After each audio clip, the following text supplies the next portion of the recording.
Hey, Real Nerds. There's many ways to enjoy the Real Nerds podcast. You can listen to us on Stitcher, iTunes, and now Spotify and iHeartRadio. You can see what we're up to around town by following us at Real Nerds on Instagram.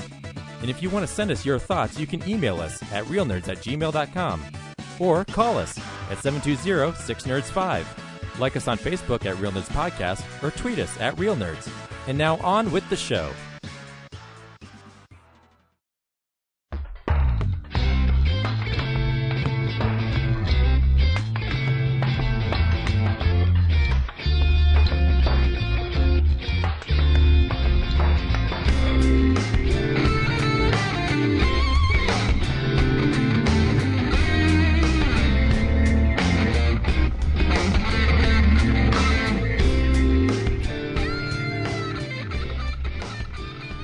This is Real Nerds Podcast, and for over 10 years, the Real Nerds Podcast have seen a new movie and podcasted our experience to the world.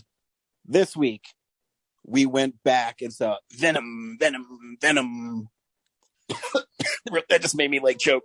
You're not Eminem, you can't do it. I know, Let There Be Carnage. I love that they reincorporated that song into the movie too. Stay tuned to the end of the episode where we will either recommend the film or not, play the trailer, and then spoil it. We also talk about movies we've been watching, movies that are coming out on Blu-ray, movie news, movies, the motion pictures of Hollywoodland is what we talk about. Motion pictures made in the world where George Reeves is dead and we have to solve the mystery. Because he said Hollywoodland. Just so everybody knows, if you're not following us on Facebook or Twitter or Instagram, Brad and I are having a contest of who can watch the most horror films during October. That's putting it kindly. It's more like a war. It is. It truly is. And I'm part of this too, but I guess I'm not at war with you guys. I'm just doing this because I did it last year anyway. Yeah. For some reason, I decided I was going to like make it a contest and be like an asshole to Brad for it. I don't know why. I just decided it'd be fun to fuck with Brad on Facebook and Twitter. I'm all for it. I'm going to come at you in a fun and I hope you do. over exaggerated way. It's going to be great. Yeah, it's going to be fun. And it's a cool way. I found this website. I forget the name of it. I have it bookmarked on my phone, but it's like All Things Random or something. Or like movies, I forget the actual name, but you type in the genre of the movie and how many like titles you want it to be, and then you just hit random and it will give you a bunch of random titles. So I do that. I've done that every day, and those are the movies that have popped up, besides The Invisible Man, which I did for research on Zach's podcast that I was on this morning. But yeah, that's how I'll be doing it going forward. Because I guess the only other caveat too is I have to own the film, which I own a lot of them anyways. But yeah, okay, so it can't be streaming; it's got to be only from your collection. I mean, I guess if it's on streaming, that's okay too. I guess I should say I have to have access to the film. I'm not going to go out and buy like The Shining or something because I don't care. No, I get you. It's funny because I think feasibly I would already lose the contest because the way I did it last year was I mixed it up. So it wasn't just films. It was also like radio horror stories and radio series that did horror stories like Lights Out and Suspense and Inner Sanctum. So I get to kind of change it up a little bit, but there are days when I do more than one movie. So I end up getting more than 31, but not each day. So I'm already kind of technically out of this contest because I don't think I'd hit the same streak. So, Brad, you just have a stack. Did you randomly grab your stack, or no? Is it planned? Usually, like most years, it's planned. Like I grab like 5 or 6. I'm like, okay, I'm gonna watch these for Halloween season. But knowing that I have to compete against you, who has like a whole wall full of horror movies, I grabbed everything I could think of that was a horror movie on my shelf, and that's that stack. So it is quite dwarfed, and I will definitely be dipping into the streaming services. Yeah, it's yeah. I mean, when I look at my collection, I'd say almost 50% of it is horror. I don't know. It's always a genre I've liked. It's I should really look into that one time if I'm really bored one day and see the ratio of films I have to the genre. Got to count everything, including Criterion and an individual label. I think your ratio is definitely going to be tied between that or Disney Animation. If I'm taking a stab in the dark. Go ahead, Brett. Sorry. I was going to say my strategy to win is just not get married and not have a kid. So I have plenty of time that is watch a good strategy. And I mean, because I've been out of town for so long that I'd have to, like, it's taken me a while to get back into the flow of things. But I have had time to watch a horror movie, even though I worked as soon as I got back. And today is my first day off in 8. So, yeah. It's difficult. It can be difficult. But, you just it is a good way to unwind from a job. And that's why I love movies, because, they're an escapism. Yep. Allow you to drift off into another world. And Brad, if you need help, you can just come over to my place and take some stuff off my shelf. I'll help you win. Nice. Tag team. Nice. Movies ask very little of you. So all they need is your attention. That's why they're great. Yes, absolutely. So, Brad, are we still able to go around? Actually, you have something to announce for going around town. I do. Hey, film buddies, follow me around Denver.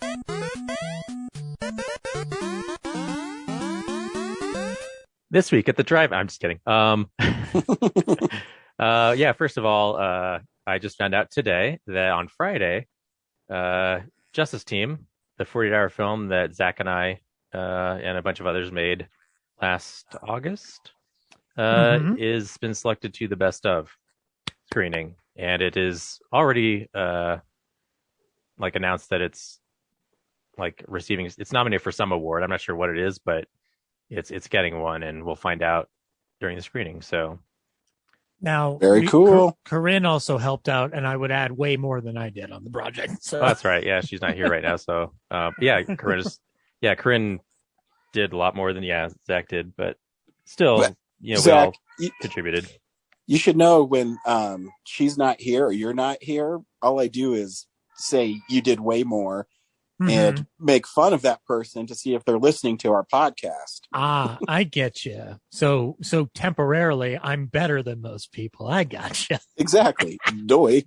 Oh, I like this game, Peter Parker. I really like this game.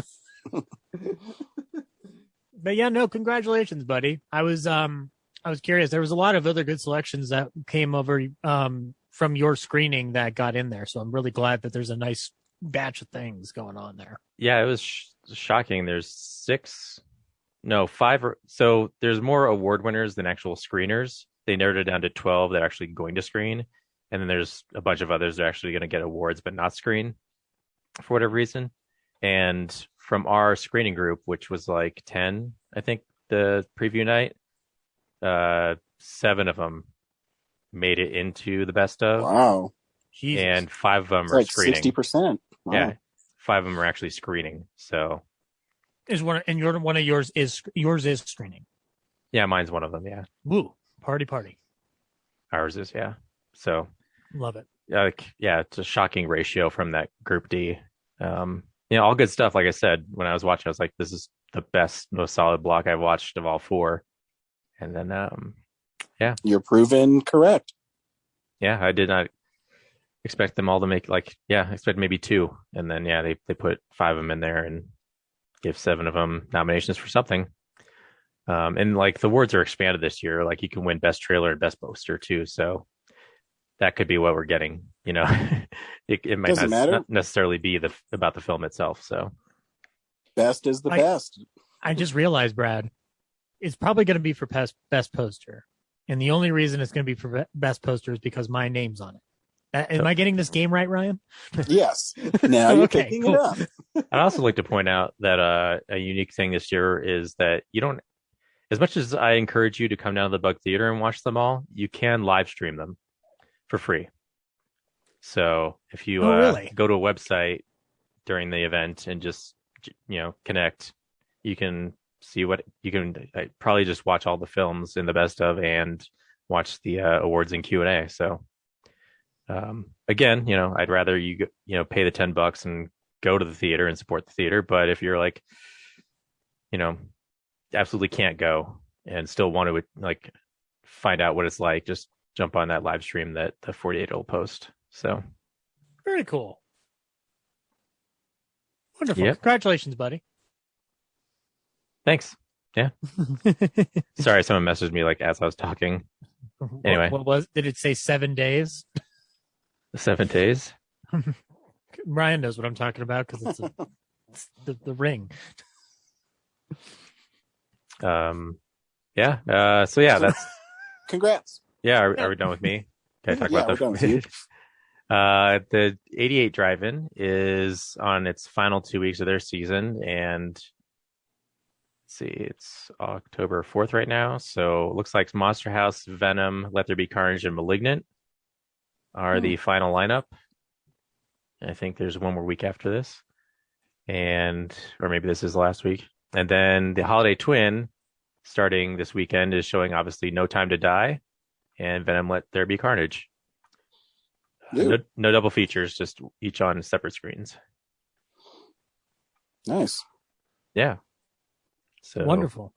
Oh, no, my bad. Sorry. They are double features. Well, the one screen with No Time to Die has Addams Family 2 ahead of it. Okay. Gotcha. All right. And then if you want to go to the Dairy Arts Center up in Boulder, I lied. The thing that I announced last week is actually happening this week. Friday, October 8th, you can see the film Knocking at Friday Night Weird at the Bodecker Theater at the Dairy Arts Center. As explained before, it's about a young woman who experienced a traumatic incident and is unnerved by a haunting knocking sound from the upstairs of her new apartment building. What is that sound? What does it mean? Stay tuned for this Swedish film from 2021 for more details on the happenings going on in this motion picture. Yeah, tickets are available on the dairyartscenter.org for more information. That reminds me, I drove all the way up to Boulder last Friday and knocked on that door for quite a while, and it was really embarrassing. Oh, really? Oh, shoot, I'm sorry. No.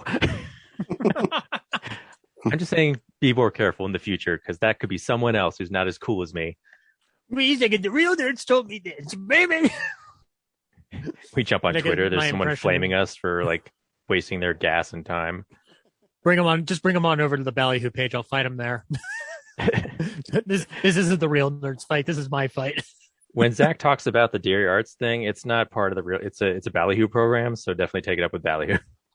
Yeah, that's right. Take it up with the Yes or Your Ballyhoo review, where Jack Hanley, who helps run this program, has been on once and will be back.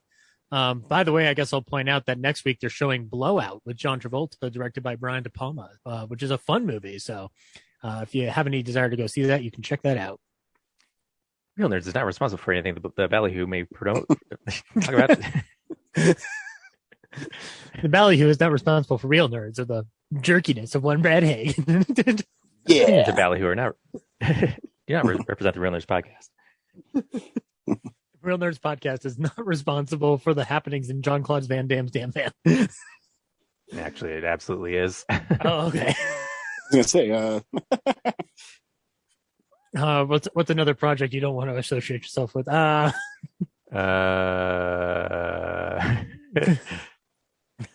Boy Who Stares. I was on that one. Well, wow. Mean. God. Oh, God. Way to pull back. And I didn't. Hey, Ryan, for the record, I didn't mention it. He did. You totally threw Van Damme under the bus. I know. They should have set up. I had it coming. Easy, boys, easy. I know. Hey, Ryan, don't get too alarmed, but I'm gonna have to take Brad out now. No, I need this show to be posted and look cool. Well, I mean, we can get Brad Bott to do it. I'm still gonna put his brain in a robot. Cool. We need to be able to finish our horror movie war. So yes, at least wait a little bit. At least wait a month. Okay, I'll tell you what. I'll wait a month. Wait, what horror movie? What? Or contest.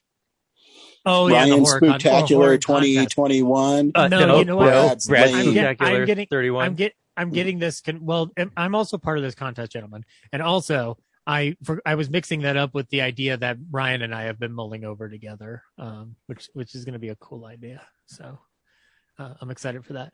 But anyway, cool. Oh, cool. Yeah, just exclude Brad. That's fine. Whatever. Just move on like nothing. Hey, Brad, would you like to join us on a fun writing adventure? Oh, writing? No one likes my writing. The script is done. Yeah. Tell me someone to lens it. You don't want to direct it? You just want to lens it? I don't know. Let him read the script first. Yeah. You can tell me, hey, Zach, your fucking writing sucks. And he just smashes it in my face and then beats me up. Let me read the script and give you guys suggestions, and then we'll talk. And then you just piss on it. Yeah, I don't know if you know this about Brad. He's an award-winning director. Oh, soon to be. Pardon Again. me, Mr. Snooty Pants. Yes. Multiple award-winning director. Oh, multiple. Huh. Interesting. See, when you're someone like me who has the kind of influence that I do in this town, yeah, you'll definitely be setting meetings with me as opposed to the other way around. So Just imagining a Goodfellas push in on you, going like, Brad moves slow, but he didn't have to move at all. He could just wave his finger, and bam, something was taken care of in this town. Brad's the Polly of Denver filmmaking. and that's what's going on around town. Zach, you treated me like a fucking jerk. Now I got to turn my back on you. Hey, movie news. It's real news.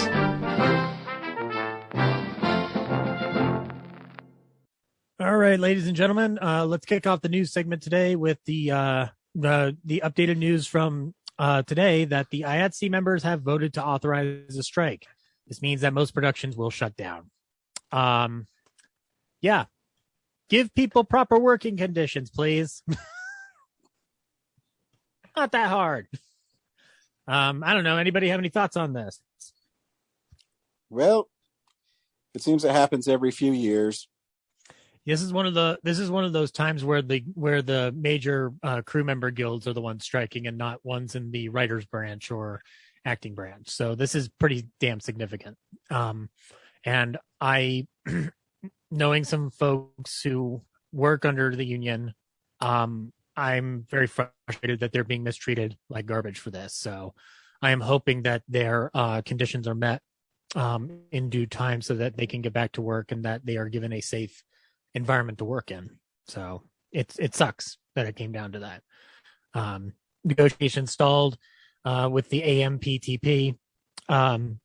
They released a statement regarding the vote. The AMPTP remains committed to reaching an agreement that will keep the industry working. We deeply value our IATSE crew members and are committed to working with them to avoid shutting down the industry at such a pivotal time, particularly since the industry is still recovering from the economic fallout from the COVID-19 pandemic.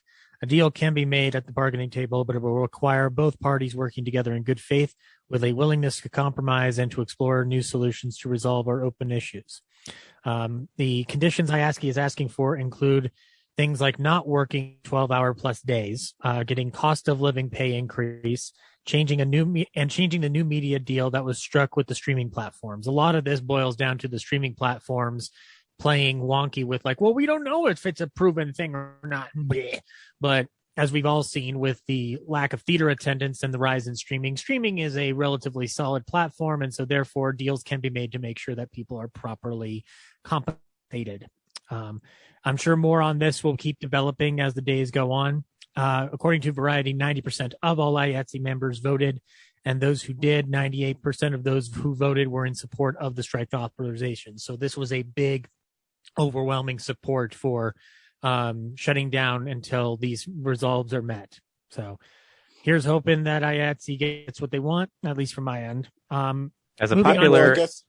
No, go ahead. Ryan? I was just going to say, then don't work for David Fincher and his 100+ takes. Yeah. I don't know how David Fincher runs this. I don't know if any crew members have had any complaints or not. As well, if you're doing... Yeah, if you're doing those long days, I'm sure he might be part of that culprit, but I guess we wouldn't know unless somebody was to come out with specifics. I was going to say, as a popular and influential director in Denver, who has only heard one side of this issue, I definitely have to say that there is way more content being produced than ever before, and it's bloated on the streaming end. So I'd have to definitely side with the unions on this one. Mm-hmm. Yep. And I'll also say being a boom mic operator for Brad is a grueling, horrible job. You'll work those 12 hours, damn you. We've only got 48 to complete it. I'm speaking as a mediocre director who's not as good as Brad, that I really hope that they get their conditions met. So, yeah, I mean, I don't know how many awards you've won, Zach, but Brad's won multiple. I have a trophy that I Zach keep in the corner. Trophies. Yeah, I have one in the corner. They spelled the name of my movie wrong, so I don't really respect the institution that gave it to me. But yeah, when you're reading things like those long hours and reduced meals and low pay, I know Ryan doesn't have Instagram, but Brad, have you followed the IATSE stories, like the IA Stories Instagram page? No, but I follow comedian Andrew Orvedal, and he talked about the IATSE working on Those Who Can't. Mm-hmm. And he said, who would have guessed the people who get shit done got this done? It's sad. Some of the stories on that account, who are people who are sending anonymous messages, are telling some very, very terrible stories that it's heartbreaking to know the extent at which shit like this is still going down in the workplace, in the film industry. And I mean, this extends to most industries that operate in this country. I mean, retail workers deal with this kind of nightmare on a consistent basis, except for the long hours thing. That's something they don't, but they don't get livable wages, and we certainly don't have proper treatment by our employers. So I'm hoping that it sets a good example for a better tomorrow. Any other thoughts, gentlemen? Nope. Everybody deserves to have a good working environment and shouldn't be subjected to long hours and not be compensated for it. So the other side presents a strong argument, to which I've heard very little so far. Go unions, get what you deserve. Yep, solidarity. In other news, the lawsuit between Scarlett Johansson and Disney has been settled. Although the terms of the deal were not disclosed, Johansson and Alan Bergman had quotes respectively to respond to the occasion. Johansson said, "I am happy to resolve our differences with Disney. And I am incredibly proud of the work we've done together over the years, and have greatly enjoyed my creative relationship with the team. I look forward to continuing our collaboration in years to come." Bergman also told The Hollywood Reporter in a statement, "I am very pleased that we have been able to come to a mutual agreement with Scarlett Johansson regarding Black Widow. We appreciate her contributions to the MCU and look forward to working together on a number of upcoming projects, including Disney's Tower of Terror." The terms of the settlement were not disclosed, but if Scarlett Johansson's happy, I'm assuming that they acquiesced to a lot of her concerns and frustrations. Well, yeah, I think at the end of the day, you're going to put my movie on streaming and you're not going to pay me for how much money I'd make at the box office. And I think she was more so just holding them accountable. And it's another thing. It's just, you can't treat people that way or take away what they're due, especially someone who's been in the MCU since Iron Man 2. Yeah. And thankfully she did broach this subject, because otherwise it would have set a precedent for them not paying the actors what was disclosed in their deal and following the terms of the contract. And if something like streaming is to come up, then renegotiating that deal according to the service in which it'll be going to. It's an easy way of saying, Ryan, we should all go to the movie theater, right? Well, I mean, between Venom and Shang-Chi, I think it's proving that if you put movies out that people want to see, people will go to the theaters, and they'll pay, and you can have really good box office returns for it. I agree. I mean, Shang-Chi is at almost 400 million worldwide. And it hasn't even opened in China. So I'm just saying. I would agree with you, sir. Hey, would you like to know that there's been another legal development in the world of one of your favorite franchises. Okay. Okay. This coming in off the wire over the week. Victor Miller, the writer of the first Friday the 13th movie, has received a court victory, and the Second Circuit Court of Appeals ruled in favor of Miller. They have concluded that he was not an independent contractor when he wrote the original 1980 slasher classic, and therefore he is entitled to authorship rights. As such, the copyright termination Miller filed is seen as valid in the eyes of the law, and the rights to Friday the 13th will revert back to him. But this only applies in the U.S. and only pertains to the original film, Friday the 13th, which complicates matters because I would assume this means it's because the Jason Voorhees that is in all subsequent sequels have very little to do with Miller's. Yeah, I mean, I guess Ron Kurtz is technically the creator of Adult Jason, so. Mm-hmm. It seems confusing to me because technically it is Jason in that first one. Yeah, my guess is I think Victor Miller just wants the name of Friday the 13th because it's so synonymous with the horror franchise. Right. And, I don't know what to think of it. And it's above I read the ruling and I go, I don't even understand what the hell's going on. I just want them to make another Friday the 13th movie. I guess feasibly it opens up the door since now he has the rights and it's no longer locked up in court. The big hurdle will be giving in to whatever Victor Miller is demanding out of the name. So yeah, because I guess technically New Line still owns them because I picked up the Ultimate Part 7 figure, and it doesn't say Paramount. It says the Jason character is owned by New Line Cinema. So okay, so then so they basically have to cooperate with two different entities in order to get a new Friday the 13th out of the frying pan and into the out of the fryer and into the frying pan, or whatever that analogy is. Anyway, long story short, maybe we'll get another Friday the 13th movie down the line. Who knows? Hopefully. This is coming off of some interesting news. Kino Cult is coming to your streaming services soon. It is a streaming service for free from Kino Lorber. This looks fun. Kino Cult will distribute the darkest thrills of visionary midnight cinema to fans at home. With our vast library built over 40 years and key partner labels in many genre specialties, we have enormous potential to hyper-serve genre audiences, the most passionate of all film lovers, with a selection of both new and rare films that they can't find anywhere else in incandescent HD. You will no longer need to live in a big city with great repertory theater to have access to this kind of curated cult gems that we are able to offer to you for free.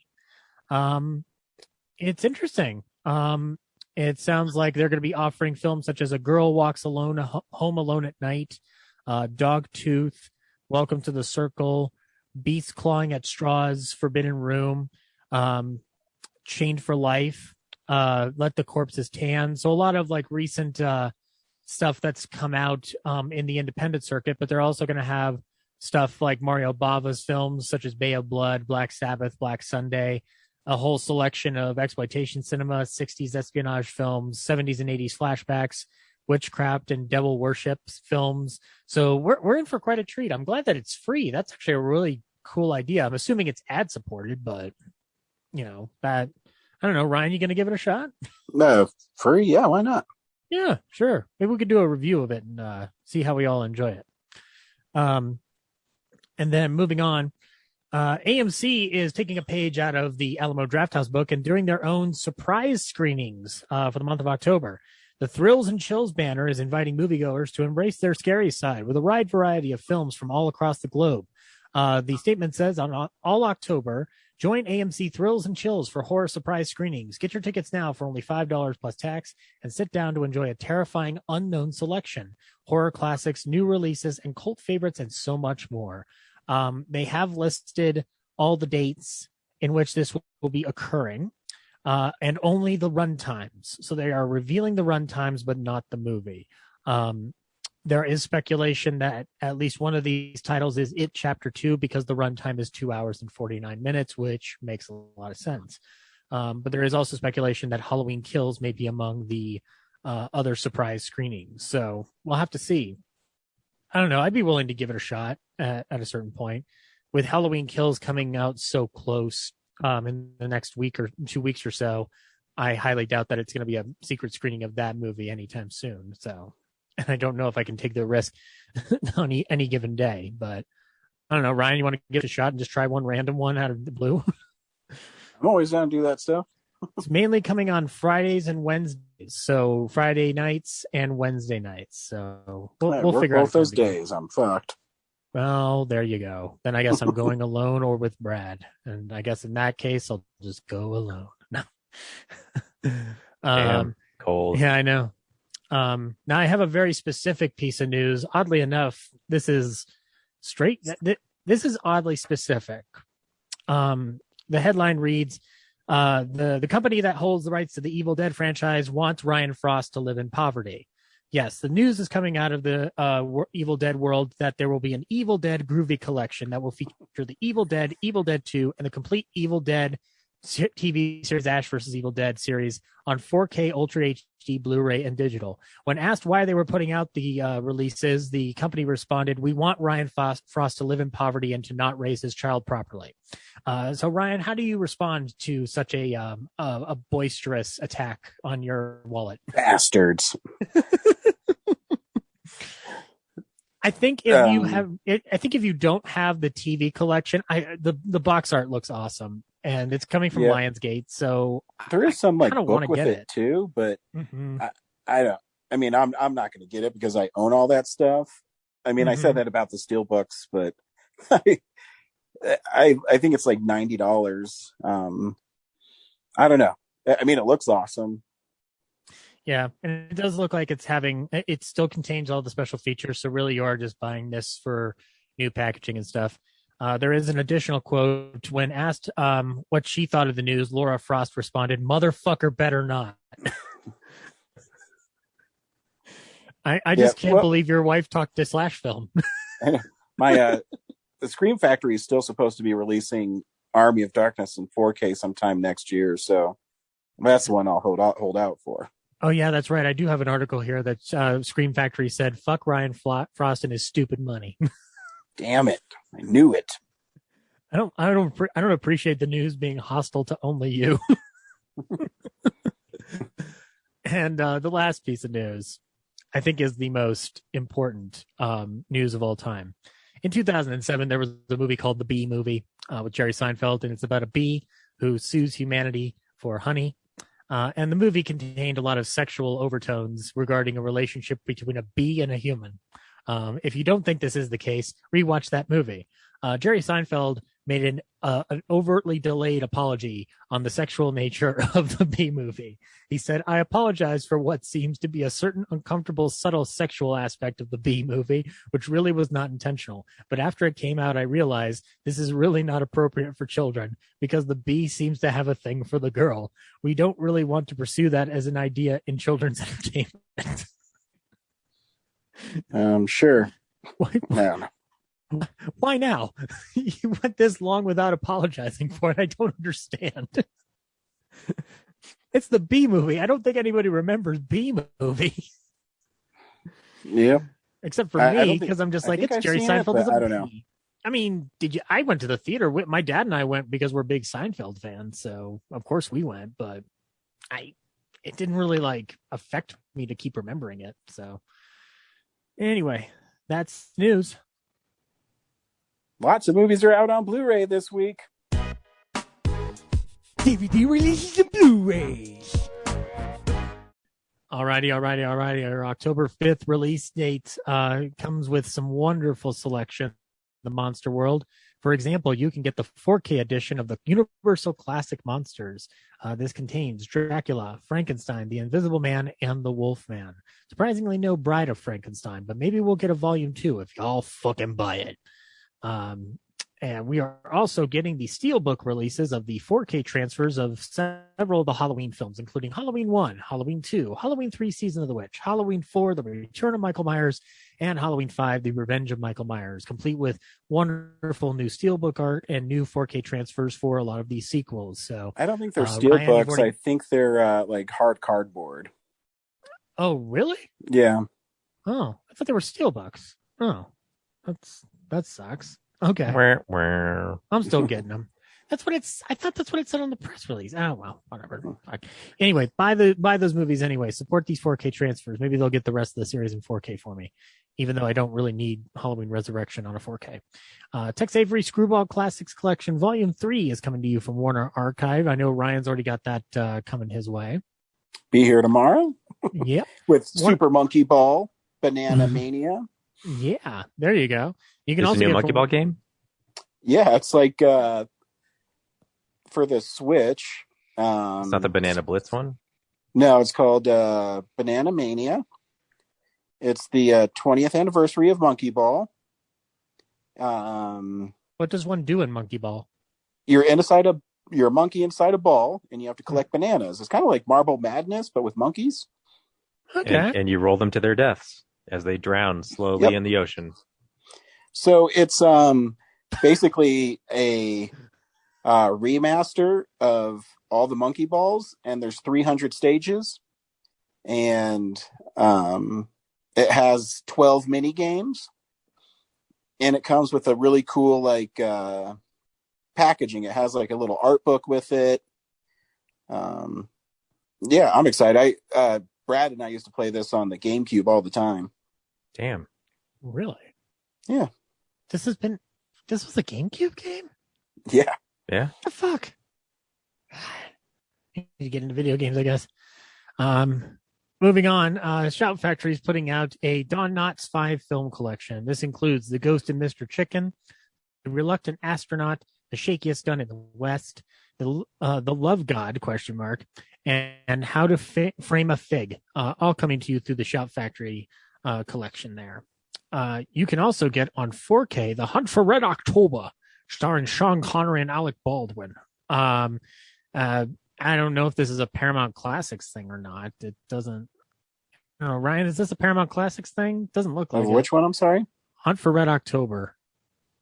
Oh, I think is it a 4K? I don't remember. I don't know. It's a 4K, so I'm guessing it's not the Classics collection or whatever. No, that's weird. But anyway, you can pick that up if you'd like. Shout Factory or Scream Factory is putting out Elvira's Haunted Hills, which I guess I didn't realize how many Elvira movies there were. I thought there was the one, but I guess this is another one, Ryan. Yeah, it's one. So the Mistress of Dark, I think, is the second one. I forget how it plays, but it came out like in 91. Mm-hmm. Okay, so then I guess I'll just have to. I've never really been a Vampira guy or Elvira guy, but I'll have to check it out. I am a Vampira guy because of that. I like the first movie's fun. Okay, sweet. Maybe I'll check them out. Phantasm 1 and 2 is coming to you from Wellgo USA in a special bundle pack. I still need to see these movies. They still look like a lot of fun. We're getting a new release in 4K of American Psycho, featuring some new artwork there. If you would like to check that out, you can. I guess the Dune release is coming to you from Arrow on Blu-ray and 4K. I thought this was already released, but I guess this is the non-standard or the non-special edition or something. Anyway, you can get David Lynch's Dune. Arrow does that a lot, where they have a limited edition one, and then a few months later they release the, hey, if you want to get it but not spend the $50, here's the $30 version. Gotcha. All right. Well, if you want to pick that up, you can. You can also get, as a new release from this year, Escape Room, Tournament of Champions, the sequel to the film that I forgot existed, and I'm sure everybody else forgot existed. But if you want to check it out, you can. You can also get Scream Pretty Peggy with Betty Davis from Kino Lorber, 1973 film. You can also pick up, wow, what the heck happened to my thing here? You can get the Stand miniseries from CBS All Access on Blu-ray. I have not seen it yet, but I would like to watch it for Mick Garris's little cameo there. I just want to point out, I'm just scrolling through stuff. I said Super Monkey Ball has 12 mini games. I'm sorry, it's 12 appealing mini games. Okay, I'm not going to play Monkey Ball now. How dare they make jokes? It's a banana like that pills. Get it? Yes. Now, Ryan, additionally, when I said those Universal Monster 4K pack, you can also get individual releases of these in steelbook form at Best Buy. Are they the 4K versions? Yes, they are. The artwork is it's just the monster. So it doesn't have any cool like poster title artwork or anything. But it's basically the images of them that adorn the front of that 4-pack, individualized and specified to their specific monster. I kind of would rather have the ones that you got and just get the discs and replace them. Oh yeah, no, the Alex Ross ones are amazing. I know, and I regret not getting them, but I'll have to live with my failure, as I do on every day. And then you can also get from this year Space Jam: A New Legacy in 4K. So if you want to watch any semblance of footage from Casablanca in 4K, you can pick this up for $20 just to watch approximately 5 seconds of Ingrid Bergman. And that is Blu-rays. We watch films and stuff throughout the week in a segment I call What You Been Watching. So, yeah, this is the stuff we've been watching. Brad, what you been watching? A bunch of stuff, mostly horror movies. Just kidding. Nice. What If? I finally got caught up on What If, and finally, with the current episode, you know, one of the things I've been missing from this series is some kind of connection to like a larger picture, and that was revealed this week when it seems like the fourth wall has been broken, and it seems like this animated world might actually be another part of the multiverse. So, yeah, that's exciting. Yeah, it's it has this interesting thing to it where it's you know, that the Ultron vision can see into the multiverse. Yeah. And yeah. Like I said, I think you weren't here last week, but I think when I was talking about What If, I was like, one of the cool things about What If is they have, you know, you can look at the background of some of the shots and the watcher is off in the distance watching what's going on. And that's like a haunting image. But the fact that like it's now part of like he's in his own universe and the characters in that can break through, it's just like nice. Yeah, it was interesting because, you know, the watcher is supposed to be extremely powerful, but all he does is watch. So, I mean, you know, kind of a pointless dude. But I thought it was just a narrator, you know, just someone created for the show to just be a guide, and it's becoming a character in the actual plot.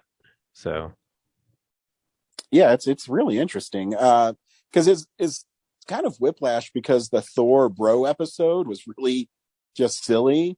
And I thought it was the most fun What If I've watched so far. Like, he's just trying to like, he's basically like a college pro dude who is on spring break basically. Yeah, it's great. It's fun. Yes, that's good. Where'd my window go? Yeah, I watched that, and I watched Irresistible, which was the Jon Stewart, Steve Carell, Rose Byrne movie that I think Ryan watched. Yeah, it's fun. Yeah, it's fun. You know, the whole time I was kind of waiting for Steve Carell to be like revealed as like grifting these people, and in a way he kind of was, but it was even better when it turns out the town was grifting them. Yeah. I do love Rose Byrne's character in that. Yeah. She's just such a dick. Yeah. And then like the different endings was weird, but whatever. But yeah, it was just like a fun, like basically just an excuse to explain the idea that like, hey, just turn your town to a super PAC so you can like fund your town. Unfortunately, most people who need to know that strategy won't watch it. So I don't think so. There's that. I watched the season premiere of SNL with Owen Wilson. That was a lot of fun. Huge cast. A lot of new people. Don't know how they expect all these people to be on there. Like Kate McKinnon wasn't even in the episode. Really? Like, Isn't she a featured player? yeah, there's like a lot of featured players that like are listed, but they actually didn't get any screen time, which is crazy. Like the new people, repertory actually got a ton of time to showcase this week. I guess maybe that's so people can see what the new people can do. Yeah. Well, one of them does the Biden impression, so like that's a guaranteed like, you're gonna be a star real quick. But yeah, overall it was weird to like, yeah, Kate McKinnon wasn't on. I forget who else. Beck Bennett left the show, so he wasn't there. But like Kenan Thompson. Oh no, he was in a film sketch and a live one. Yeah. But anyway, yeah, it was a fun show, and Owen Wilson was fun, and he flubbed a couple lines, but came back strong. He's probably the best. Like, how like you watch SNL and you can see the hosts like really relying heavily on the cue cards off stage. Oh yeah, Mm-hmm. Yeah. Oh yeah. Owen Wilson did too, but like he really felt like he didn't need them. If that makes sense. Like you catch him glancing, but he was still like a really like falling character every time. So there's a great sketch where he's doing like voiceover for Cars 4, and like he says "ka-chow" and the audience goes nuts, and then like they don't have a full script for Cars 4. They're just getting random lines and for the animators to start animating with, and they basically turned Lightning McQueen into a sex predator. So he's just like getting these like horrible things like man, I didn't realize your daughter's in college now. She looks way younger and stuff like that. He's just like, yeah. I don't want to say them all, but yeah. Is the sketch online? I want to watch this now. Oh yeah, they're all online. Yeah. Pretty much whenever they air, like within minutes, they cut them up on YouTube. And if you want to watch this full episode in its entirety, actually go to Hulu. Because on Peacock, they still do as like separate clips. So like you'll watch Weekend Update and they'll be all out of order. Which is kind of frustrating. Because they'll break it up into like, hey, we had this like special correspondent on. So they'll just like cut that part into its own thing. So that's neat. And they did a little tribute to Norm Macdonald, obviously. It's part of the show. Very good. So yeah. And then I watched Vampire Hunter D as my first challenge movie to get it Ryan, and it's dated. I like, if you heard my film explosion 2001, I enjoy Vampire Hunter D Bloodlust better because the animation's better, and the story is a little more succinct. This one is kind of similar. D is a vampire hunter, and he doesn't really get hired by the town in this one. He just wanders through and has to kill vampires and demons and whatever out of survival. And it just happens to coincide with this town who I think the girl's name is Doris. It's Doris. And her little brother, and she gets selected and bitten by the Count Lee, who's like the most bored vampire ever. Like he's just bored with existing. Like, and the animation is just, he's usually sitting on a throne with his hand on his chin and like the mouth just moves because it's like 1985 and it's kind of like how anime was in 1985. But yeah, all of the scenes are just like he's just sitting there looking bored, saying everything, in the voiceover that's more exciting than. Yeah, it's pretty weak. I'd love to see a bored vampire. I still need to see this. Yeah, and also I was thinking, like, how is he like old? Like, wouldn't a vampire just always be young? It's not like he's struggling for people to bite. Like he's clearly been doing that. So well, I mean, didn't Bram Stoker's Dracula, Ryan, have him reducing in age the more he consumed? Yeah, so I guess, in that one, it's because he needed to feed more. And then the more he fed, the more he became young Gary Oldman. Rather than Mr. Burns, Gary Oldman. Yes. Yeah. So maybe the same logic there. I don't know. Well, I don't know. that's why I'm asking. Like, that's why I'm confused. It's like this Count Lee guy. He looks like he's 70 or 80 years old in the movie. He's drawn that way, but like his backstory is he's like a 10,000-year-old vampire who has been feeding on people constantly. Like he hasn't been starving. So shouldn't he just be a young guy? Like, is he so bored that he just doesn't hunt anymore and he hasn't been eating? Can't a Dracula have the ability to get old and have regrets too, Brad? I mean, did you ever think of that? I mean, he doesn't. His character doesn't seem like someone who's trying to get out of it. Like he bit Doris so that he could get a new bride and continue being Count Lee. Okay. And reign terror over everyone. Maybe in the Vampire D universe, vampires are allowed to age, but slowly. So maybe 10,000 years equates to 70 years our time. I don't know. I don't know. I don't know. The movie does have like more weird monsters in it, which is cool than Bloodlust. But also drags on because they're not as a part of the story. You know, it's kind of like Deal wander through an event and, just some random like blob monster will drop out of the sky and we'll have a scene of fighting that.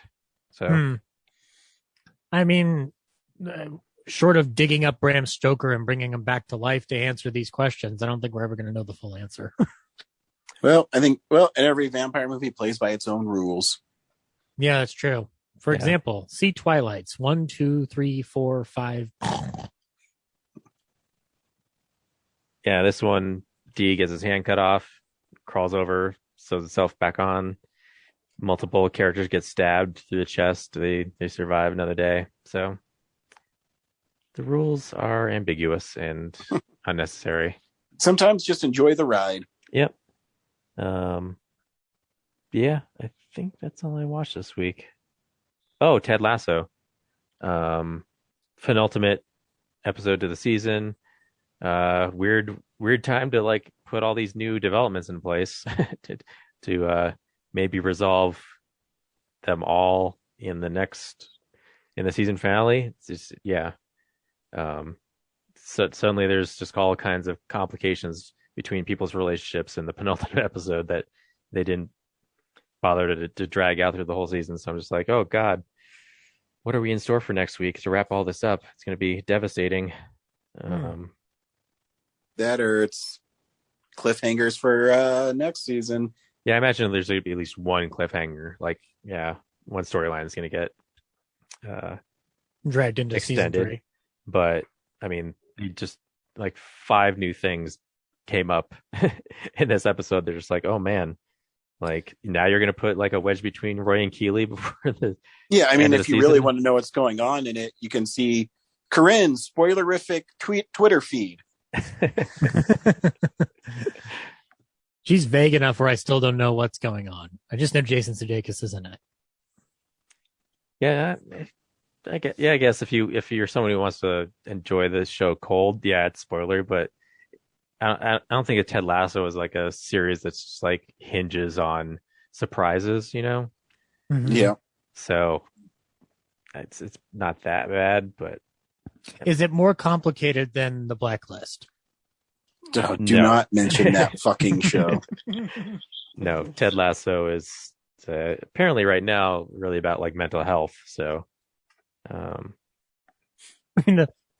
other show I mentioned is about mental health too, and the fact that it drives Ryan nuts. I mean that is a complicated subject, but it's not convoluted like The Blacklist is, where it's just like any character can get anywhere they want at any time, and then so can a Marvel character with magic. I don't know. You just have to watch The Blacklist to understand. Okay, fair enough. Like how convenient a lot of things are. And actually I watched What We Do in the Shadows season 3 weeks ago, and that was a lot of fun, so check that out. That's all I watched. Zach? All right. Not a whole lot. As I've mentioned before, I'm helping out the Punk Rock Horror podcast for the month of October. And in prepping for it, I checked out some art house horror that I hadn't seen, and it helped kick off my own October Festival of Horror. So I watched for the first time the Oz Perkins movie, I Am the Pretty Thing That Lives in the House. Story involves a woman who comes to take care of an aged author with dementia, and she's sifting through her books and realizes that one of the books that the woman wrote is something that a ghost told to her, and so the ghost is still living in the house. I liked it a lot. It's not the greatest thing I've seen, but it was interesting just to watch an 87-minute kind of mood piece. Ryan, you kind of got me on the Oz Perkins train with The Black Coat's Daughter, and I feel like it has the same vibe, but it's allowed to sit more because it's primarily just located in that one house. He's not a director that is concerned about moving things quickly. No, he's not. But like, have you seen this one, or have you only seen Black Coat's Daughter? I have not seen that one. I'm curious. The poster always intrigues me, though. Yeah, I'm curious to know what you think, because it goes in for more artistic aesthetic in certain moments, but there are other moments that are played very well for tension. There's flashback sequences in it that get very bloody but not gory, and there's an unnerving sense of dread because of the way the main character is narrating the circumstances. So it's a movie that I recommend people check out if you've got Netflix. It's got Lucy Boynton and Bob Balaban in there if you need some names to go with it. But Oz Perkins is a talented director. I liked Gretel and Hansel, and I liked Black Coat's Daughter, so I'm glad to be caught up with his work in that respect. I pulled up my Shudder account for the first time in forever. I really haven't used Shudder, but I've been paying for it all this time. I guess for $5.99, it's not a bad deal overall. And I watched an original movie on there called Fried Berry, from the director of Doomsday. It's a pretty intriguing film. I got a kick out of it.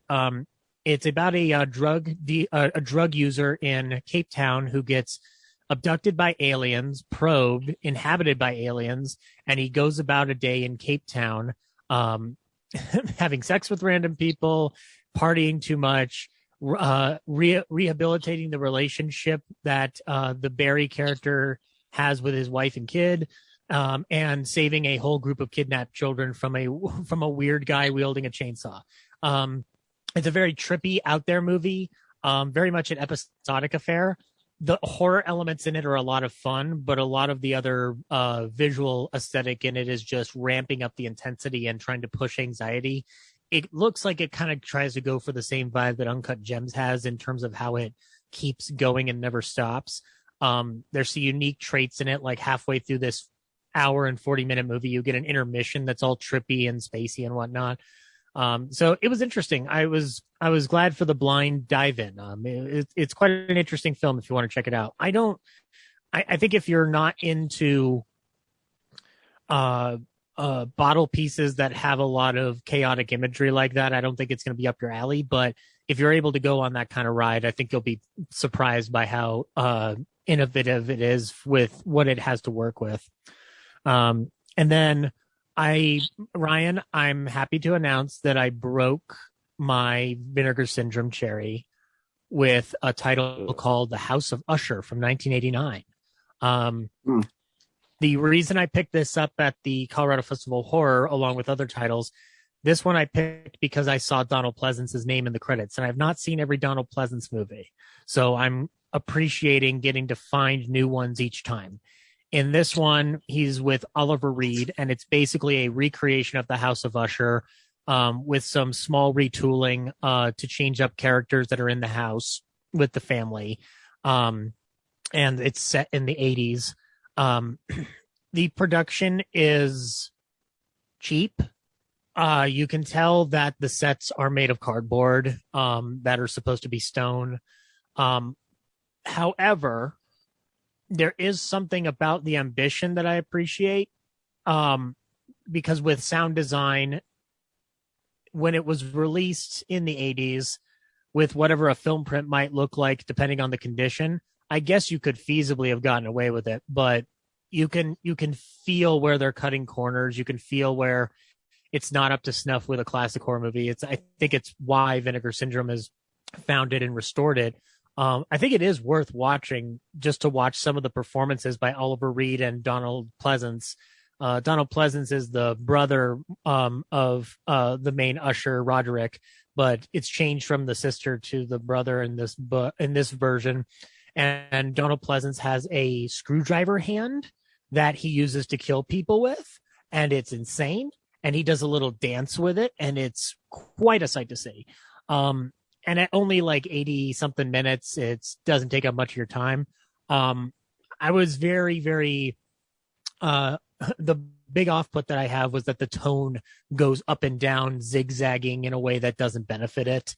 There is this very intense scene where the butler of the Usher house and his wife, who's a maid there, are having, a fight and a snap back and forth with each other. And they're having a small domestic quarrel. And then out of nowhere, he just grabs her hand and then shoves it into a meat grinder and starts turning the meat grinder. And you think that her hand is going through it, but it's actually just leftover meat.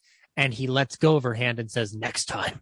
So the movie shifts tones constantly from calm to fucking 500. So yeah, if you're looking for a blind buy from Vinegar Syndrome, I guess you can't go wrong here. I'm glad I own it because I like having a piece of Donald Pleasance material in the house, but I don't know how to recommend it fully to people. But I'm glad that Vinegar Syndrome put it out because it seems like nobody else would have. And then the last things that I watched were for Ballyhoo. I rewatched The Invisible Man.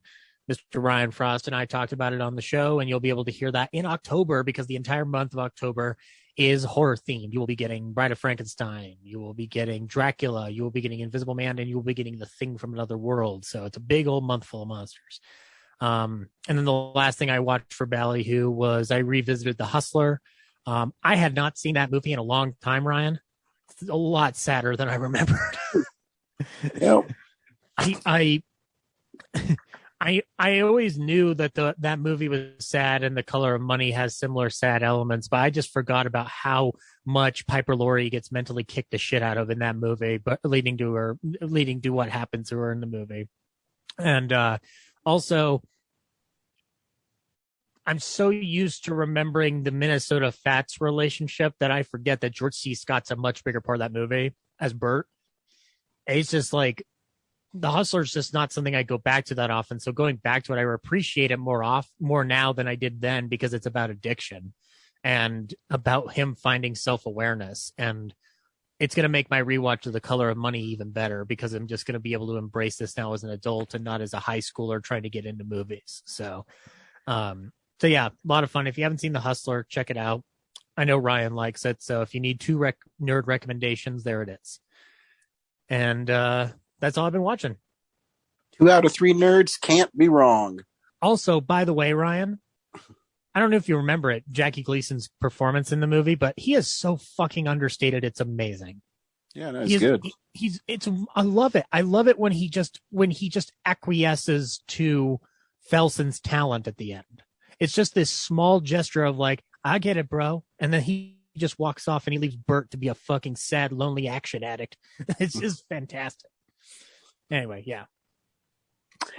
I was traveling a lot, so I saw only a few things. I've been watching Buffy. Buffy's a lot of fun. Season 4 is maybe my least favorite season of Buffy, just because the big bad in it is this group called the Initiative. It's just boring. And then there's my least favorite episode is one called Beer Bad.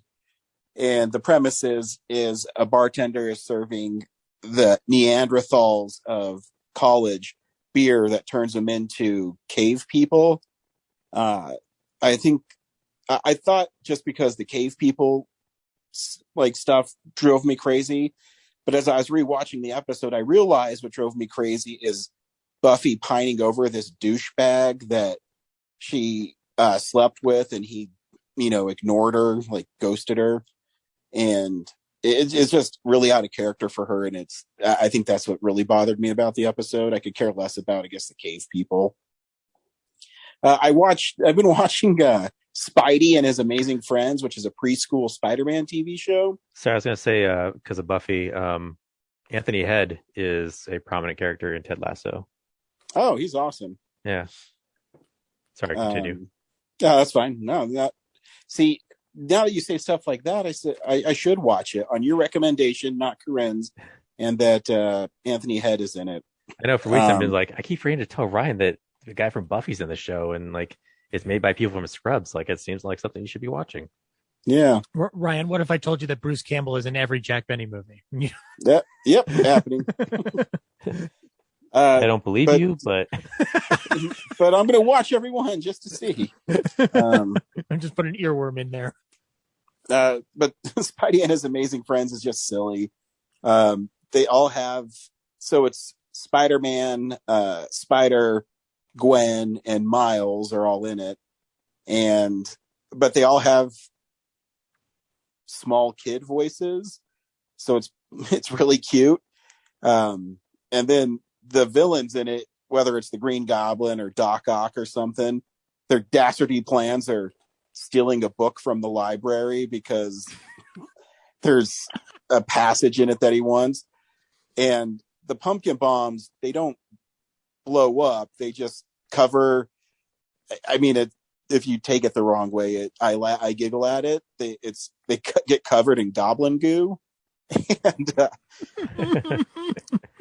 And the other ones he throws release giggle gas. So they laugh too hard while he's like taking like ice cream or something from the ice cream man. Is it a little kid version of Willem Dafoe? No. He's not. No, the Green Goblin in it is not insane at all. He's literally just a goofy little kid who steals ice cream. But there's some charm to it. Like it's like pretty cute. On the horror movie side, I saw The Hunt, which I watched with my wife, and my wife enjoyed it. If you haven't seen it, it's about these people that are kidnapped and placed in a field, and they're being hunted by liberals, and all the people that are put in the field are deplorables, but they make a mistake. Oh, I shouldn't say. Anyways, this one person fights back, and my wife really liked this part where the main character, she figures out that she's not where they say they are because the price of cigarettes isn't the right amount, and she jumps over and she points the gun at one of the bad people, and the lady says, "No, please." And she said, "How did you know?" And she said, "A pack of cigarettes cost $6 in Arkansas. You done fucked up, bitch." And my wife thought it was really funny. Did Laura used to smoke, right? She did. Yeah. So then that's a joke. That when I saw that in the theater, I giggled too because I'm like, yeah, I'd call that out. Yeah, but the movie's really fun. I know Brad didn't like it as much as I did, but rewatching it, and I had a lot of fun with the liberal elites, some of their banter back and forth when they're in the bunker, and you have to see it. It's really funny. The audacity that it has to call itself a horror movie when Battle Royale is not even classified as a horror movie. I just God. I know. Yeah. Well, God. telling you. Brad Blumhouse knows what it's doing. And also, Ryan, does this mean The Hunger Games is a horror movie? I mean, it could be considered one, I guess. It might as well be if we're going to call The Hunt a horror movie. What's the horrifying part of Hunger Games? Donald Sutherland's malevolent attitude? Sitting through it. Hey-o. Oh. Yeah. And man, I literally just lost my train of thought. I watched another horror film this week, and luckily I keep track of them somewhere in my feed. Yeah, Hunger Games, action, adventure, sci-fi, not horror. Yeah. And my other one was another Blumhouse is Freaky, which is Vince Vaughn is a serial killer, kind of like Jason, and he stabs a girl with an Aztec knife, and they switch bodies. So it's a really fun movie, and it's pretty gory. And if you like slasher films, it's kind of a fun little take on the slasher genre. Agreed. I liked it in RPX.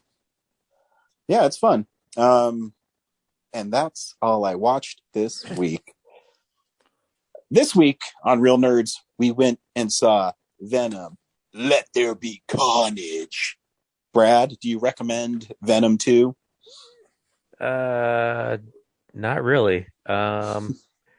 One of the few times that I sat down and scribbled out all my thoughts in great detail about this movie, which you can read on Letterboxd. And I did read those on Letterboxd because I saw you had a review. Oh, did you? Did. Yeah, it's pretty long. Thank you to Jacob for liking it. And I'll post it on Real Nerds at some point. But I had some problems with it, and I was really bored through a lot of it. And I had a lot of fun with the original, the first one, but this one was just like, what a waste. I mean, I'm not familiar that well with Carnage from the comics, or Venom really from the comics, but I would have assumed Carnage was more of a threat and more interesting than what we got. So yeah, we'll talk about it. Yeah, you assume wrong.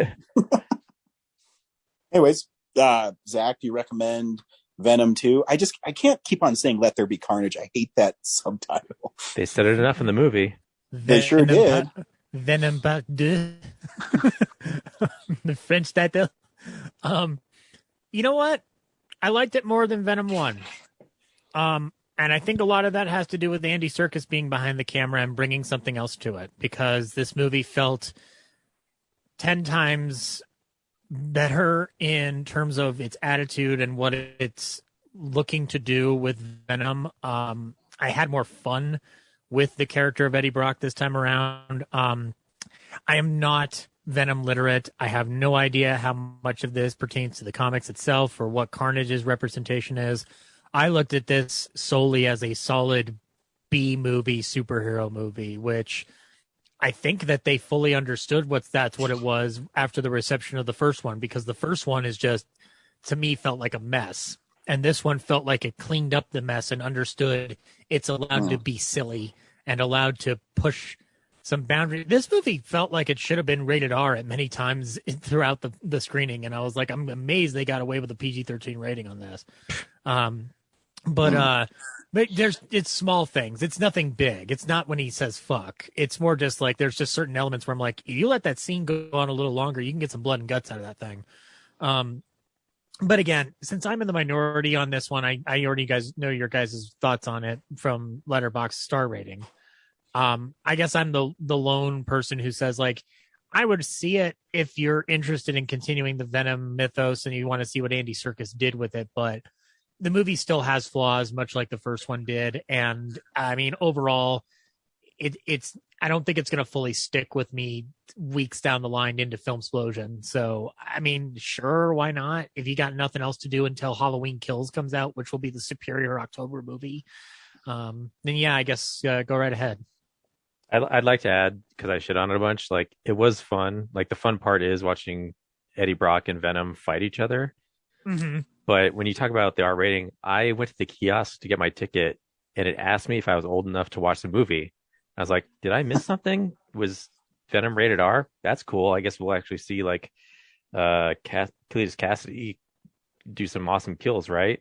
And then I watched the movie expecting gore and violence at an R-rated level. I was like, this is pretty PG-13 tame. And I was right. It is still PG-13. I think I'm looking at it at a matter of how certain shots are composed and certain things that they're attempting to do with the brutality. Again, and a lot of it has to do with what Carnage is implying. It's not necessarily what Carnage does.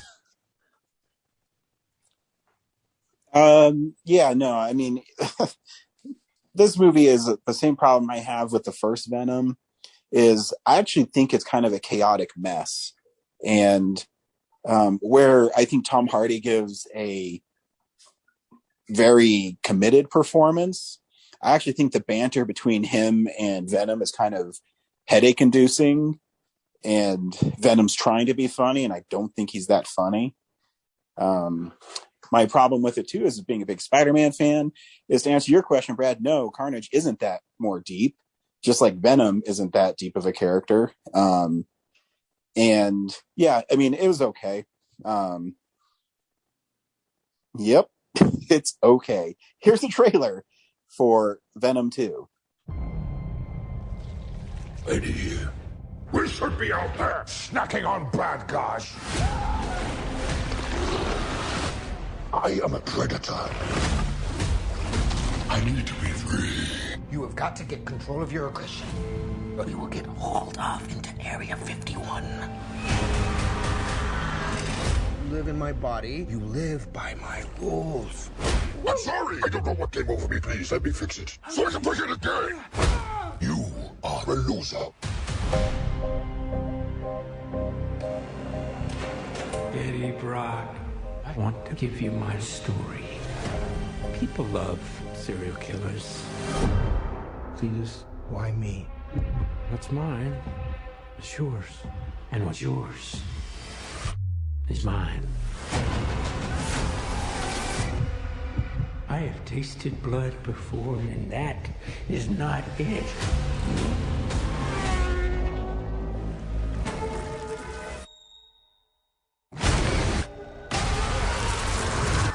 All I ever wanted in this world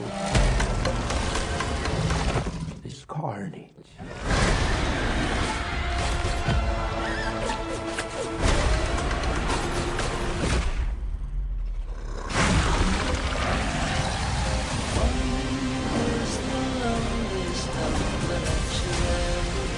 I'm not a crazy man. I am a vengeful one.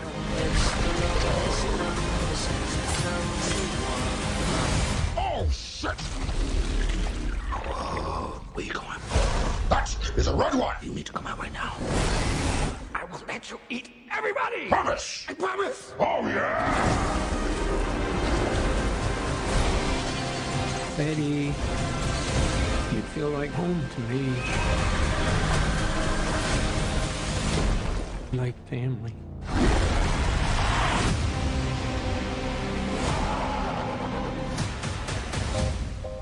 Oh, wow. You could just say I'm happy for you. That was going to be us. I am happy for you. No! God, I'm so sorry. Not sorry. This two needs some serious couples counseling. Ryan, can I do the synopsis? Yes. So, Venom, Let There Be Carnage is about a convicted serial killer who wants to marry his reform school sweetheart. Meanwhile, the odd couple, featuring Eddie and Venom, fight, break up, and fall in love. They foil an interracial wedding. The end. Directed by Andy Serkis. Spot on. That's the plot. That's what happened. Yeah, it's Sorry. they the one thing I will say about this film that I did appreciate is it got to the point of the film really quickly. There wasn't a lot of like fluff, but yeah, it was very brisk. Yeah, like it was over already. The problem too is you don't. I know Carnage in the comics is stronger than Spider-Man and Venom, but at the end when Venom's fighting him, he doesn't want to fight him because he's like, he'll kill us because he's red. He doesn't really explain it, and then he decides he's going to fight because Eddie Brock says he can eat the people, and so. But when he's fighting, he's such a little bitch. He just gets his ass kicked the whole time, and he ends up winning because Cletus and Carnage can't work together because Carnage wants to kill Cletus's wife, and Cletus is fighting him about it. Is Cletus's is Cletus's wife an X-Man, Ryan? She does have ties to it. She really became popular in this story is from 1994, Maximum Carnage, where they had her and Carnage were like husband and wife, and they quote unquote adopted other supervillains to raise carnage in the streets of Manhattan. And oh my god, it was like, I thought she was created for this movie. No, she's Maximum Carnage was a 14-part series in Spider-Man, and it was everything that the 90s of comics are, where it's really like bombastic and the storyline isn't that deep. They turned into a video game. They did, and the video game is a beat 'em up. It's all right. Did you like fight Carnage at a church during his wedding at the end in the game? No. But yeah, it's I don't know. Like I said, Tom Hardy's really committed to it, and he's fun to watch on screen. But also, I don't like his I'm a sad sack all the time, and I mean, Woody Harrelson's having fun, and I mean, I kind of agree with Brad. The violence is so hypercut, and I mean, I don't think it was pushing an R rating at all. Yeah, a lot of it was implied. Yeah, I mean, sometimes I get the that thought of it is enough to push it in that boundary. I mean, that's I the way guess I was so, able to but- look at it. But yeah, it's just a lot of stuff that I don't know. It's like the first one. I mean, the first one's okay. This one is okay. They really need, to me, they need a moral compass in it, and someone like Spider-Man. Oh wait, he is in this kind of. And I don't know. I'm still not. I guess it's part of the MCU now, huh? Yeah, I guess Officially. Something happened where he got pushed into the MCU. So I don't know if they're going to actually do a Spider-Man versus Venom, which the whole time I was thinking, I said, well, now you're going to have two franchises that are going to be competing with each other. Where how much do you have Venom in a Spider-Man movie, or how much do you have Spider-Man in a Venom movie? I thought they were they're gonna leading up to balance it. Sinister Six because we have also got Mobius or whatever the Morbius coming out. Yeah, I mean, they could, but I mean, so is it going to be Venom teaming up against? I mean, I guess it's implied that he's going to fight Spider-Man because he licks him on the TV screen. But, I mean, I guess you could have Morbius, Venom, the Vulture, and I don't know. And a big payday for Tom Holland. Brad, I read some of your notes. Can I read my favorite? Can I read? I have two favorite ones. The first one is Eddie and Venom escaping the church reminded me at the end of the Dark Knight except where Harvey Dent is a wimpy hero and Rachel is still alive. I mean, and then almost shot for shot, very similar. Yep, and numerous buttons to scenes where you expect someone to say something cool or clever, and it's just something like, "Oh, happy day." That's what Shriek said when she got that random I cop know, dude. Just like, I know. Yeah. And then my favorite one is just you being autobiographical. This movie was PG-13, right? The ticket kiosk asked me if I was old enough to watch it. So then for a good chunk of the film, I was expecting the carnage I'd heard fans wanted for years. Yeah, growing up, I heard this serial killer, like remorseless serial killer, just murdered his way through people, and I didn't get that from this movie. I don't know. And he does murder a bunch of cops in the prison, I guess. Yeah, he but stomps on their fucking feet. I like the death in when he breaks into that convenience store and he hops over the counter and kicks the shit out of the convenience store clerk. Like, it's fucking brutal, and you don't need to see a thing. You just hear the kicking. Like, it's good sound design. I'm not saying it's perfect. I'm just saying I appreciate but now what that he you does brought with up it. the convenience store, how the hell I wrote about that. Did you? How did he tap into the internet? Yeah. So Carnage goes to a random gas station to hack the internet instead of just grabbing a cell phone from anyone off the street before he steals the car, right? And then he picks a gas station to do this. And then, there's an attendant who just happens to have a laptop, and then he just puts his finger in the laptop and, I guess, surfs the web so he can get to the asylum. Yeah, and so everyone thinks that she's dead. Is she on the dark web? Is that what he accessed? I don't get it. he literally just shows like the one doctor is harassing her, right? Yeah. And then he just drops in from the ceiling. Like, Yeah. was there a time jump, or did he literally like digitize honestly, himself like Tron and then pop out in the asylum? I honestly think that they're like, you know what, we could explain it, but fuck it, let's just drop him back here. I don't care. And they're at Ravencroft, right? So I mean, it's not like a dark web thing. That would be like a fucking like that's a known entity in the Marvel universe, right? Was Ravencroft the place in the New Mutants movie? Maybe. I know it's in Amazing Spider-Man 2. That's where they have Electro. Oh, okay. I don't remember though. I've only seen New Mutants once. Gosh, we could go through a lot of my notes. I'm reading them again myself. So Eddie Brock is wearing a Detroit Lions jacket, even though he's a Bay Area resident. Okay. Well, you know, maybe he's a transplant.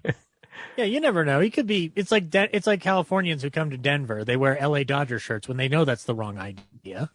Also, how does Carnage work? Because is he so Cletus Cassidy bites Eddie Brock, who I assume his blood and Venom's is mixed at the same time, right? Mm-hmm. And then is that a piece of Venom that when merged with Cassidy, like all of Cassidy's like mania is combined with it, or is it like something like that? In the comics they're cellmates, and a part of Venom goes and just bonds with him. So I mean, I guess this makes more sense. I don't know. Well, Carnage keeps calling like Venom dad, but Venom keeps acting like another symbiote just dropped out of the sky, like he's different. He doesn't understand that, like, oh yeah, a piece of me is over there, like the T-1000 is accountable, like he knows when there's a piece of him missing, but Venom doesn't. Yeah, I don't know. I like I've said, the characters aren't that strong to begin with. I mean, Venom's gone on. I think he has something almost 200 issues in a series, but they take him to space and all this other stuff. I don't know. I don't read it because I'm not a Venom fan at all. But I mean, when he pops up in Spider-Man, okay, he's in Spider-Man. But I mean, he's obviously really popular because this movie made $90 million this weekend. Yeah. The FBI agent, I think it was FBI, he gets his eye squished, and then at the end of the movie, he like wakes up and his eyes are glowing. Like, what's that about? I looked it up on Wikipedia. He apparently becomes something called toxin. Yeah, so that's another symbiote. And how does Shriek make a symbiote? I don't know. I'm guessing they're doing little creative licensing, so he'll be like Shriek. But how did Shriek transfer her powers to him after she hung him? I don't understand what's going on. So confused. I just like the idea of Stephen Graham being in a Marvel movie now. At last, we're getting one of Scorsese's famous new discoveries into the Marvel universe. That was a famous guy. I love Stephen Graham, dude. He's popped up all over Disney. He's been in Scorsese joints with Boardwalk Empire and Irishman. He's fucking great. I can't wait to see what he does. I will go see a Venom 3 just to watch him be the bad guy. I guess.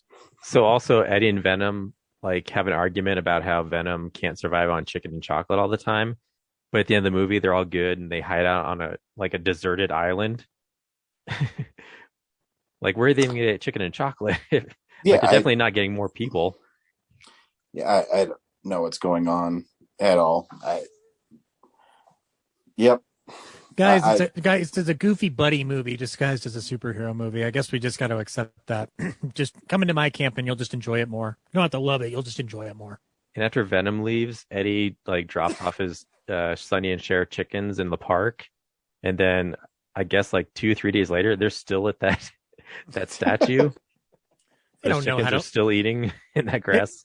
Brad, those chickens love Don Quixote. Don't you love Don Quixote? Yeah, I didn't even understand what he was talking about. Oh, it makes sense. It's, Don Quixote and Sancho Panza have different conflicts with each other, but they still work together. And that's the impetus of the theme that they're discussing between Eddie and Venom. So, well, I missed that because I sat there going like, really? They're going to quote like Don Quixote and relate that to the movie right now. Like, oh, I missed what they were talking about. Shoot. Yeah, let's keep in mind, this is a sequel to a first movie that took itself almost way too seriously. I appreciated that this movie decided, fuck it, we don't care. Poor Michelle Williams, like so little to do. Yep. Yeah, that was a sad thing to see. She's like barely in this movie. Oscar-winning Michelle Williams. Yeah, And then gotta her make money so you can fiance. make the good projects, my friend. I didn't realize her fiance was also in the church. So when he just pops up, like dumping the gasoline on him, just like, that's. I guess the audience thinks this is funny. Yeah, I was the only one in my theater. Oh, lucky. I know, and it was like one of the biggest theaters in the Mills. I really wanted to see it at Alamo because I have the season pass for free, but they didn't have very many showings today. It's a Monday. Yeah. They've got Also, to RIP to Denver West. Yeah.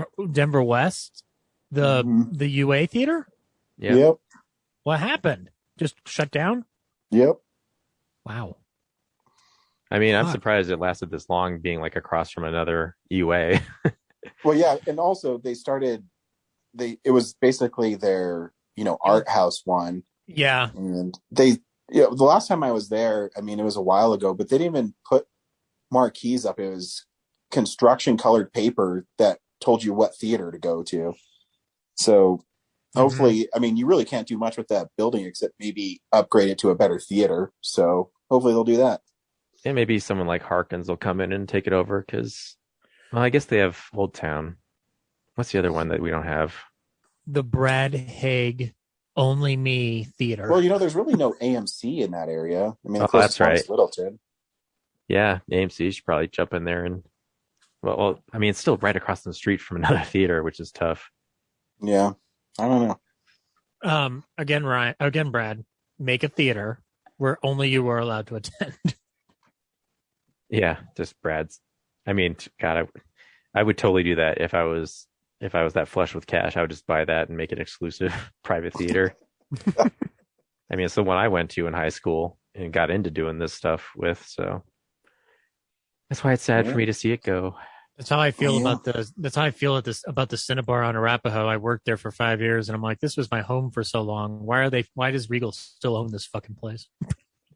They'll probably do what like Best Buy did up in Flatirons. It's just they'll just knock it over and put something else, some other big box in its place. Yeah. Maybe that's where they'll put the new second spin, Brad. There's never be another second spin. Shut up. We've got a hope. It'll probably just be like, I don't know, like a mega Starbucks or something. Oddly enough, it's or a mattress shop store. Oh God. I'm gonna get rid of the cool DVD and Blu-ray players, and I'm gonna make separate sections to increase more rent and more business. But nope, Mattress Factory or whatever the fuck. Fucking thing. Yep. Sorry, that still pisses me off. Did I talk about how this movie has nothing to say about anything? Yeah, it just exists. Anywho, next week is James Bond, No Time to Die. What's the name so again? That's fun. What's up? What's the name again? No Time to Die? No. What's the name of the main character in there? James Bond. Oh, you mean Bond? James Bond? Come on, Ryan. Yep, it's James Bond. So that's cool. We're you going to up. have like a new movie every week in October and like a big movie. So that's cool. And a little bit of November. That's right. And I think we're getting Film Explosion 2011 pretty soon. So yeah, I'll have to look at the schedule and see when a good time for us to do it is. Remember, if you don't send us your list, you won't be a real hero or a real human being. I mean, yeah, it's either going to be between Eternals and Ghostbusters or after Encanto.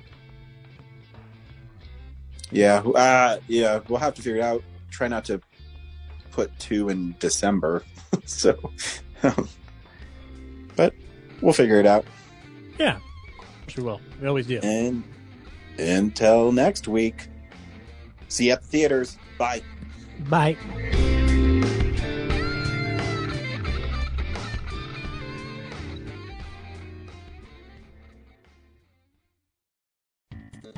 Thank you for listening to this episode of Real Nerds Podcast. Real Nerds Podcast is a production of Nebulous Visions Multimedia. Thank you to Sparks Mandrill and Plan 9 Studios for our kick-ass theme song.